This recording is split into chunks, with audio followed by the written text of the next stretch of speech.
ഈശോ മിശിഹായ്ക്ക് സ്തുതിയായിരിക്കട്ടെ. ഇന്ന് ഏപ്രിൽ 15 ചൊവ്വ. ഇന്ന് നമുക്ക് പ്രത്യേകമായിട്ട് മർക്കോസിന്റെ സുവിശേഷം 15-ാം അധ്യായം ധ്യാനിക്കാം. സ്നേഹമുള്ളവരെ, ഇന്ന് സകല പാപികളുടെയും മാനസാന്തരത്തിനു വേണ്ടി നമുക്ക് പിതാവായ ദൈവത്തെ വിളിച്ചു പ്രാർത്ഥിക്കാം. ഈ നോമ്പുകാലത്തിന്റെ ഈ അവസാന ദിവസങ്ങളിൽ കുമ്പസാരിച്ച് ഒരുങ്ങി ഈശോയുടെ പീഡാനുഭവത്തിനും കുരിശുമരണത്തിനും ഉത്ഥാനത്തിൻ്റെ ആ രഹസ്യങ്ങളിലേക്ക് പ്രവേശിക്കുവാനായിട്ട് എല്ലാവർക്കും സാധിക്കട്ടെ എന്ന് പ്രത്യേകം പ്രാർത്ഥിക്കുന്നു. സകല പാപികളുടെയും മാനസാന്തരത്തിനു വേണ്ടി പ്രാർത്ഥിച്ചുകൊണ്ട് പിതാവായ ദൈവത്തെ വിളിച്ച് നമുക്ക് പ്രാർത്ഥിക്കാം. സ്വർഗസ്ഥനായ നമ്മുടെ പിതാവേ, അങ്ങയുടെ നാമം ഉചിതമാകണമേ, അങ്ങയുടെ രാജ്യം വരണമേ, അങ്ങയുടെ തിരുമന സ്വർഗത്തിലെ പോലെ ഭൂമിയിലുമാകണമേ.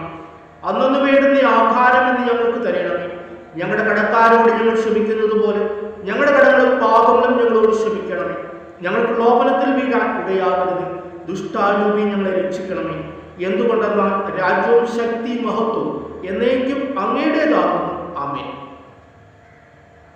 സ്നേഹമുള്ളവരെ, മർക്കോസിന്റെ സുവിശേഷം 15-ാം അധ്യായത്തിൽ ഈശോയുടെ വിചാരണയും ഈശോയെ കുരിശിൽ തറയ്ക്കുന്നതും പടയാളികൾ പരിഹസിക്കുന്നതുമായിട്ടുള്ള രംഗങ്ങളൊക്കെയാണ് വിവരിക്കുന്നത്. പീലാത്തോസ് ചോദിക്കുന്നുണ്ട്, ഈ വ്യക്തി, ഈ മനുഷ്യൻ എന്ത് കുറ്റമാണ് ചെയ്തത്? പലവിധ കുറ്റങ്ങൾ അവർ യേശുവിൽ ആരോപിക്കുന്നുണ്ട്. ജനക്കൂട്ടത്തിന്റെ ബഹളം നിമിത്തം പീലാത്തോസ് യേശുവിനെ കുരിശിൽ തറയ്ക്കുവാനായിട്ട് അവർക്ക് ചെമ്മട്ടി കൊണ്ട് അടുപ്പിച്ചതിന് ശേഷം കുരിശിൽ തറയ്ക്കുവാൻ വിട്ടുകൊടുക്കുന്നു. പടയാളികൾ ഈശോയെ പരിഹസിക്കുന്നു. ഈശോയുടെ മുഖത്തടിക്കുകയും തുപ്പുകയും ഒക്കെ ചെയ്ത് ഈശോയെ പരിഹസിക്കുന്ന പടയാളികൾ ഈശോയോടൊപ്പം കുരിശിൽ ഇടത്തും വലത്തും കുരിശിൽ തറച്ച 2 കള്ളന്മാർ, ഒരു കള്ളൻ ഈശോയെ പരിഹസിക്കുന്നു.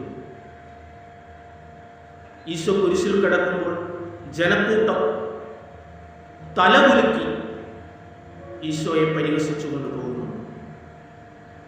നിയമജ്ഞരും ജനപ്രമാണികൾ ഈശോയെ പരിഹസിച്ചുകൊണ്ട്, നീ മറ്റുള്ളവരെ രക്ഷിച്ചു, നിന്നെ തന്നെ രക്ഷിക്കുവാനായിട്ട് നിനക്ക് സാധിക്കുന്നില്ലേ? നീ കുരിശിൽ നിന്ന് ഇറങ്ങി വരിക, നീ ദൈവപുത്രനാണ്, ഞങ്ങൾ വിശ്വസിക്കാമെന്ന് പറഞ്ഞ് ഈശോയെ പരിഹസിക്കുന്നു. അങ്ങനെ പല വ്യക്തികൾ, പല കഥാപാത്രങ്ങൾ ഈശോയെ പല രീതിയിൽ പരിഹസിക്കുന്നതായിട്ട് നാം ഈ സുവിശേഷത്തിൽ കാണുന്നു. സ്നേഹമുള്ളവരെ, നമ്മളും നമ്മുടെ ജീവിതത്തിൽ ഓരോ തെറ്റുകൾ ചെയ്യുമ്പോൾ ഈശോയെ പരിഹസിക്കുകയാണ് ചെയ്യുന്നത്. ഇതിൽ ഓരോ കഥാപാത്രങ്ങളായി നമ്മൾ പലപ്പോഴും മാറാറുണ്ട്.